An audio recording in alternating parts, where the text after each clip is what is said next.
Baik untuk Pak Muammar, mungkin Pak ini tadi kan kalau kita lihat memang sudah jelas sekali ya, sudah ada strategi yang dilakukan, sudah sangat siap sekali menyongsong era normal ini. Dan apakah memang Apindo ataukah pengusaha yang ada tergabung di Apindo Makassar memang sangat menantikan new normal ini segera diterapkan, dan apa sebenarnya yang menjadi keuntungan untuk Apindo sendiri atau bagaimana Pak? Itu karena tadi sudah sangat ready sekali, saya lihat sampai warkopnya sudah dilengkapi dengan protokol untuk pencegahan COVID, ya kan? Itu kan menarik tadi saya lihat, tapi itu di warkopnya di mana Pak? Mungkin bisa di-share juga tempatnya. Saya penasaran, ini mau ngopi tapi karena takut terpapar dengan banyak orang jadinya ditunda dulu. Ya, silakan Pak Muhammad. Terima kasih Dinda Sukma. Kalau kami melihat tadi sepakat dengan Pak Andi, kemudian Pak Anggiat dan Pak Sadik bahwa pemerintah harus menjadi panglima. Yang kedua adalah di era new normal ini di grup Apindo Pusat, saya melihat bahwa masih perlu peran konsep pentahelix yang kita ketahui sama-sama, bahwa peran media, kemudian peran akademisi untuk mengajarkan masyarakat kita bernarasi yang cerdas, karena saya melihat bahwa salah satu saya pernah membaca penelitian bahwa perilaku konsumen itu juga banyak dipengaruhi oleh narasi-narasi yang berkembang pada saat ini. Seperti kita lihat pada pada era COVID-19 ini sangat terasa bahwa banyak perilaku-perilaku konsumen yang sebenarnya mendapatkan informasi yang tidak benar mengenai apakah mengenai COVID, apakah mengenai pemerintah maupun situasi dan lingkungan. Nah, ini memang bukan satu peran saja dari sisi pengusaha, tapi juga dari sisi media, kemudian sisi akademisi, kemudian semua sektor-sektor yang ada, dan pemerintah menjadi panglima dalam artian bahwa pemerintah harus berani melakukan stimulus yang lebih nyata dan lebih tajam agar menggerakkan sektor-sektor perekonomian tadi. Seperti sepakat tadi bahwa kegiatan-kegiatan pertemuan di era new normal apabila sudah memenuhi standar protokol kesehatan itu bisa dilakukan di hotel. Dengan seperti insya Allah kami hari Minggu pelantikan pengurus Ikatan Alumni Teknik Elektro Unhas itu kami lakukan di Klaro demi mendukung teman-teman dari perhotelan. Ya, tapi dibatasi cuma 20 orang, sisanya melalui Zoom meeting.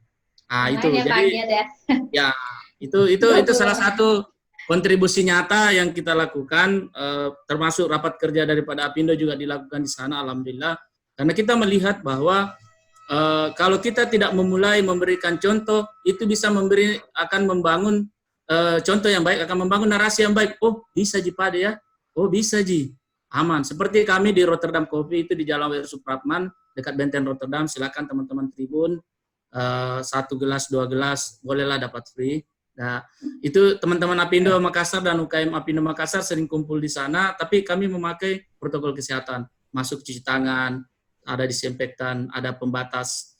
Nah, itu yang kita harus lakukan. Dan narasi itulah yang harus kita bangun bagi bangsa Indonesia ataupun di Sulawesi Selatan. Jangan sampai yang banyak beredar adalah narasi-narasi yang menakutkan.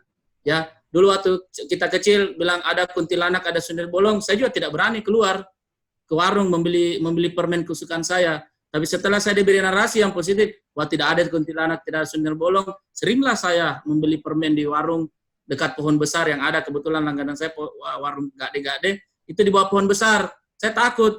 Nah, seperti itulah mungkin gambarannya, dan saya berharap bahwa bisnis continue plan daripada teman-teman pengusaha di era new normal ini harus betul-betul mengarah kepada protokol-protokol kesehatan yang berbasis COVID-19 dan memberi tasdid kepada seluruh pelanggan ataupun customer bahwa mereka bisa aman.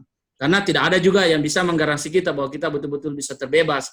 Karena yang bisa menggaransi kita kan hanya Allah Subhanahu wa taala. Jadi kita namanya berikhtiar, berijtihad dalam bentuk perekonomian yang bisa membangun kita untuk lebih percaya bahwa kalau kita beraktivitas dengan batasan protokol-protokol ini, insya Allah kita bisa aman sambil kita berdoa sama Yang Kuasa supaya kita terlindungi. Yang berikutnya adalah dari sektor aturan dan birokrasi. Nah, ini eranya COVID-19 ini saya berharap pemerintah betul-betul menggenjot e-government-nya. Jangan lagi terlalu banyak kertas, terlalu banyak lagi tetek bengek untuk melakukan semua birokrasi. Nah, itu. Dan saya senang di salah satu perbankan pada saat era COVID, itu lewat aplikasi atau lewat online, kita bisa melakukan aplikasi perbankan. Itu juga sebenarnya salah satu bentuk inovasi yang membantu kita memudahkan, namun kita tetap membutuhkan namanya manusia, sunatullahnya pasti tetap akan membutuhkan yang namanya tatap muka ataupun tetap membutuhkan yang namanya sentuhan.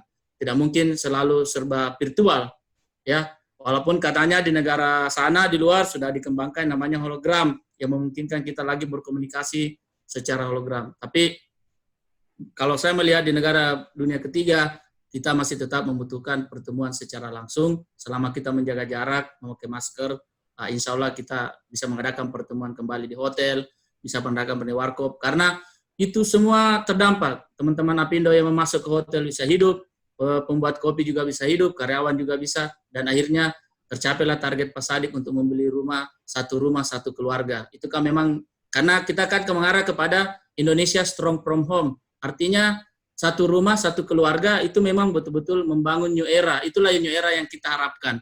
Dan itu mungkin dari saya, dan saya berharap Tribun atau teman-teman media, mari kita beri narasi positif. Karena saya melihat di Facebook, di mana masih banyak yang selalu membangun narasi negatif yang tidak mencerdaskan, sehingga membuat orang ketakutan, akhirnya macam-macam informasi, akhirnya ekonomi pun berdampak. Dan itu serasa luar biasa itu peran media. Coba bayangkan betapa efek daripada Amerika, persoalan seperti di Amerika, media masuk, wah luar biasa.